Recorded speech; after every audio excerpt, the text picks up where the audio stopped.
There is something truly magical about stepping off a plane and into a brand new city. You feel the different air on your skin, you hear the new sounds of a language you may not know, the smells of unfamiliar foods fill your senses. Every city has its own heartbeat, its own unique rhythm that tells a story. It's a story about its history, its people, and its dreams. This week we are diving into two cities that could not be more different from each other. We are exploring the bustling, energetic streets of Manila in the Philippines and the calm, organized avenues of Ottawa in Canada. It's a journey from one side of the world to the other, a tale of two capitals with completely different souls.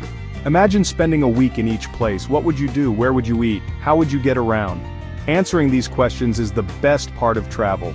It's about more than just seeing famous buildings or taking pictures. It's about experiencing daily life, even if only for a short time. You get to taste the local flavors from street food stalls to cozy cafes. You learn to use their public transport, maybe fumbling a little at first. You get to meet the people who call that city home. This comparison will guide you through a week in both Manila and Ottawa, helping you feel the pulse of each destination.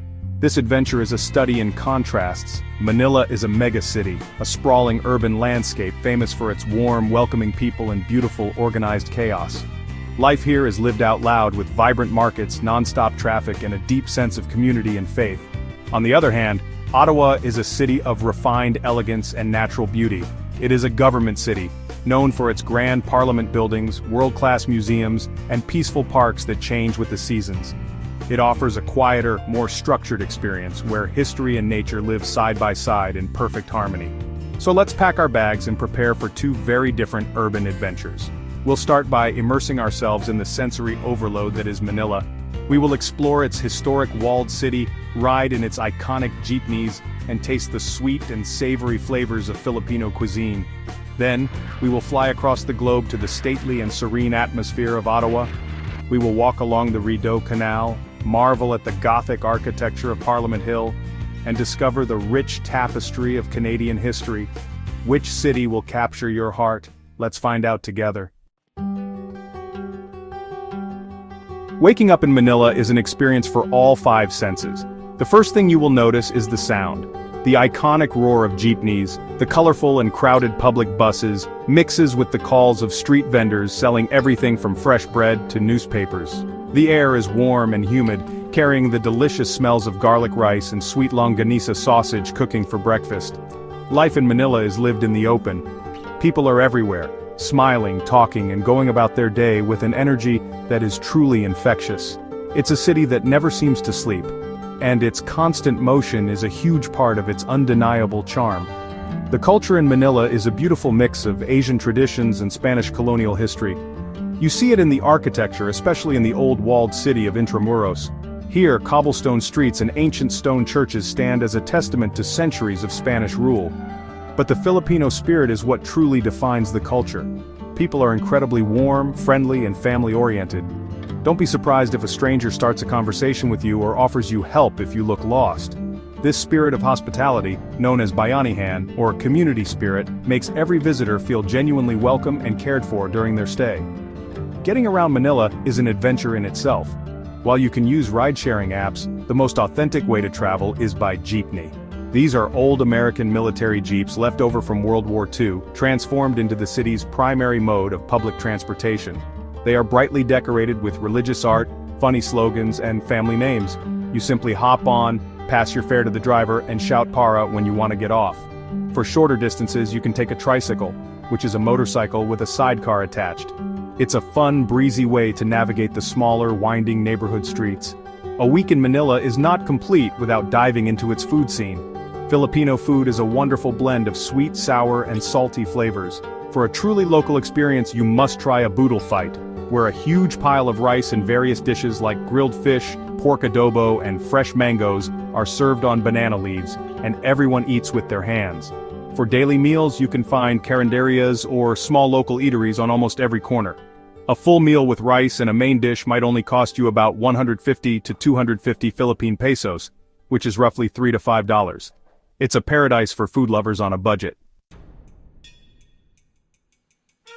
Arriving in Ottawa feels like taking a deep, refreshing breath of clean, crisp air. The city is calm, spacious, and incredibly organized. Instead of the constant hum of traffic, you hear the gentle ringing of bicycle bells, and the polite chatter of people walking along the clean sidewalks. The city is built around the beautiful Rideau Canal and the Ottawa River, and nature is woven into the very fabric of daily life. In the summer, people are kayaking on the water, and in the winter, the canal famously transforms into the world's largest skating rink. Life here moves at a more relaxed and predictable pace. The culture in Ottawa is shaped by its role as Canada's capital. It is a bilingual city, where you will hear both English and French spoken everywhere you go. This gives it a unique cosmopolitan feel that blends English-Canadian tradition with French-Canadian flair. The people are polite, reserved, and respectful of rules and personal space. The city is very multicultural, with a rich tapestry of communities from all over the world contributing to its food, festivals, and arts scenes. It's a place where national pride is on full display. From the grand government buildings to the many national museums celebrating Canadian history and innovation, transportation in Ottawa is efficient and easy to navigate.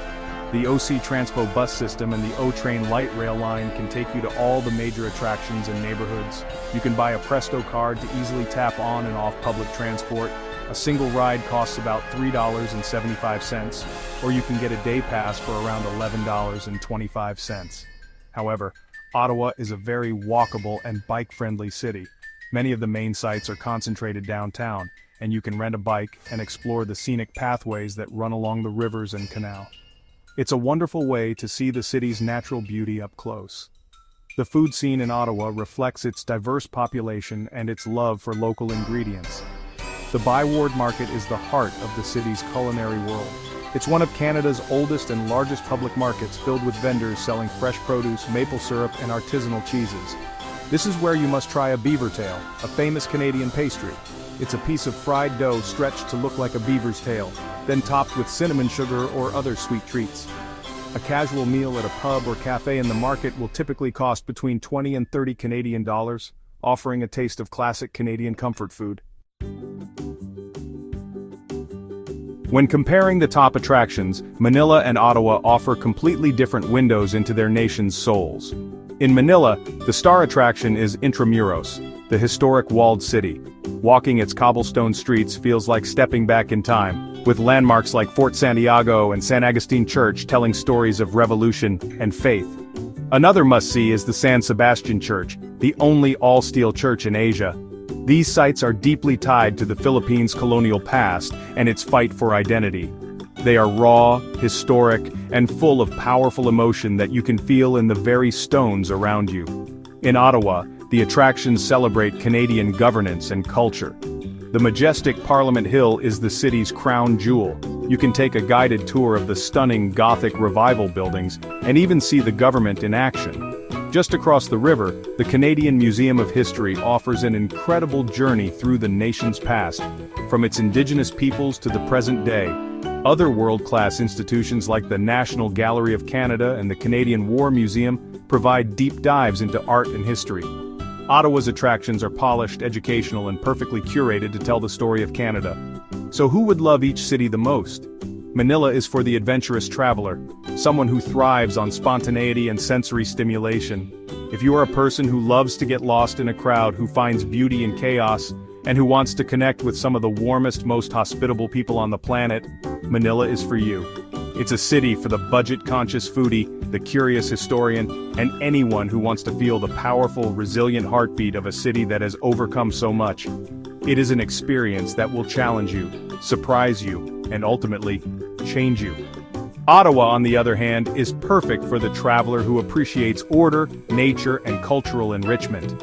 If you enjoy leisurely strolls through beautiful parks, fascinating afternoons in world-class museums, and a calm, safe, and clean environment, you will fall in love with Ottawa.